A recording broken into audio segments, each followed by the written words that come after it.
Whew, welcome back, folks. Here we are. For some reason, I've got an Irish accent, or Scottish accent now.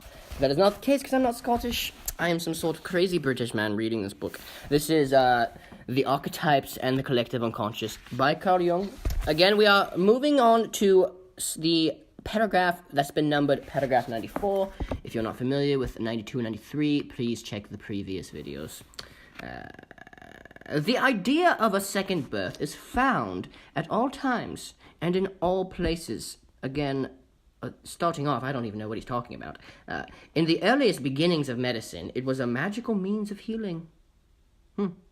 In many religions, it is the central mystical experience. And then after the word experience, there's like a little period, but the period is higher than the comma underneath it. Again, is this Eastern in origin? I've never seen these hieroglyphics. It is the key idea of medieval occult philosophy. And, last but not least, it is the infantile fantasy occurring in numberless children, large and small, who believe that their parents are not real parents, but merely foster parents to whom they were handed over. Good God, this sounds like a nightmare.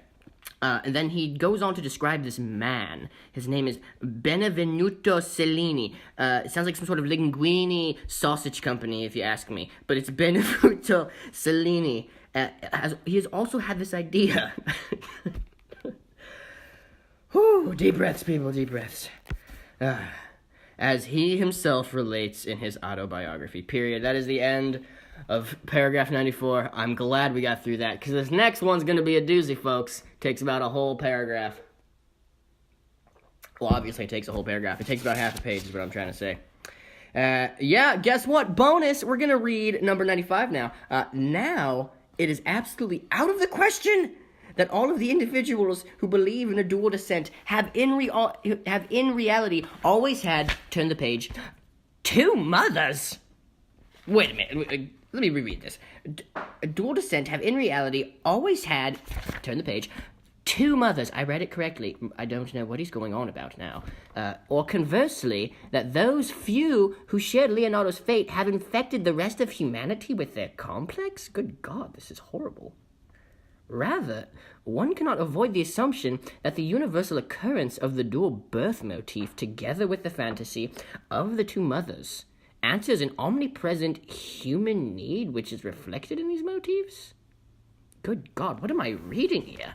This is like some sort of like German chemist was like translated into some sort of English tone like 13,000 years ago by some sort of alchemist who apparently had the ability to make sense, but halfway through hit his head on something really sharp and lost his wits, because this makes God...